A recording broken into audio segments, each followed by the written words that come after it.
बच्चों, मान लीजिए आपके पास 1000 पेज की एक किताब है। अगर आपको केवल एक खास लाइन पढ़नी हो तो क्या पूरी किताब फाड़ देंगे? बिल्कुल नहीं। आप उसी जगह खोलेंगे जहां जरूरत है। तो डीएनए में भी बिल्कुल यही काम एक खास एंजाइम करता है जिसका नाम है रेस्ट्रिक्शन एंडोन्यूक्लिएज। तो बच्चों, आज का जो हमारा प्रश्न है वो है डीएनए फिंगरप्रिंटिंग में मुख्य रूप से किस एंजाइम का उपयोग किया जाता है? पहला ऑप्शन है डीएनए पॉलीमरेज, दूसरा है रेस्ट्रिक्शन एंडोन्यूक्लिएज, तीसरा है लाइगेज, जबकि चौथा क्या है? हेलिकेज। तो आपका जो आंसर जाता है वो बच्चों बी वाला जानता है। क्लियर है? कौन सा जाता है? बी वाला आंसर जाता है, यानी रेस्ट्रिक्शन एंडोन्यूक्लिएज, जिसको आप मॉलिक्यूलर सीजर या आणविक कैंची भी कहते हैं। क्लियर बच्चों?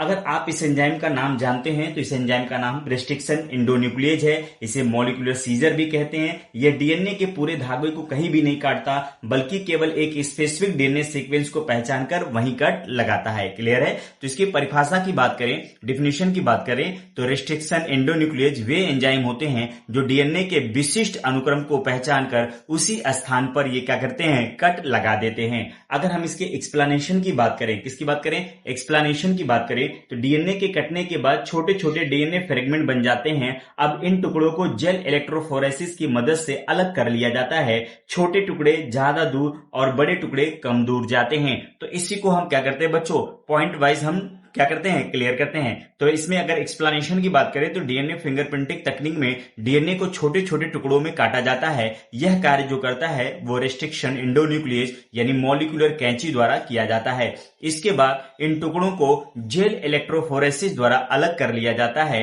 क्योंकि अलग अलग व्यक्तियों का डीएनए पैटर्न अलग अलग होता है। यही बच्चों डीएनए फिंगरप्रिंटिंग कहलाता है। तो सबसे पहले क्या करना होगा? प्रोसेस समझिए। आपको डीएनए लेना होगा। डीएनए कहां से लेंगे? रक्त हो सकता है, हेयर हो सकता है, टिश्यू हो सकता है, कहीं से भी ले सकते हैं। अब इसमें क्या होगा? रेस्ट्रिक्शन एंडोन्यूक्लिएज द्वारा क्या लगेगा? कट लगेगा, क्योंकि आपने डीएनए को लिया था और डीएनए को क्या कर लिया? कट कर लिया। कट करने के बाद जो डीएनए फ्रेगमेंट्स आपके पास हैं उनको जेल इलेक्ट्रोफोरेसिस द्वारा क्या कर लेंगे? अलग कर लेंगे, और फिर ये डीएनए फिंगरप्रिंटिंग पैटर्न आपको प्राप्त हो जाता है। तो यहां पर आप समझिए बच्चों, यहां पर आप समझिए कि डीएनए कैसे कटता है। 3D डायग्राम के थ्रू समझिए। यहां पे ये पूरा का पूरा डीएनए है। यहां पर ये कैंची देखिए क्या कर रहा है? डीएनए के छोटे से हिस्से को क्या कर रहा है? ये कट कर रहा है। और कट करने वाला जो एंजाइम है उसका नाम है रेस्ट्रिक्शन एंडोन्यूक्लिएज, जिसको आप मॉलिक्यूलर कैंची के नाम से जानते हैं। कट करने के बाद ये डीएनए के टुकड़े जो होते हैं अलग हो जाते हैं। इन्हीं को हम बच्चों क्या कहते हैं? डीएनए फ्रेगमेंट कहते हैं। क्लियर है? तो आप याद रखेंगे डीएनए फिंगरप्रिंटिंग में मुख्य रूप से रेस्ट्रिक्शन एंडोन्यूक्लिएज का काम। तो यहाँ पे एक पॉइंट समझना है जिसका नाम है जेल इलेक्ट्रोफोरेसिस। अगर हम जेल इलेक्ट्रोफोरेसिस के बारे में बात करें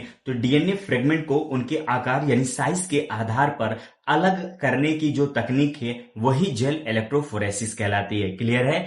अब आगे कुछ इंपॉर्टेंट पॉइंट्स हैं, उनके बारे में डिस्कस कर लेते हैं बच्चों। पहला, रेस्ट्रिक्शन एंडोन्यूक्लियस को मॉलिक्यूलर सीजर भी कहा जाता है। यह एंजाइम प्रोकैरियोटिक बैक्टीरिया से प्राप्त किया जाता है। सबसे प्रसिद्ध जो रेस्ट्रिक्शन एंजाइम है वो इको आर फर्स्ट है। ये आपको याद रखना के पड़ेगा।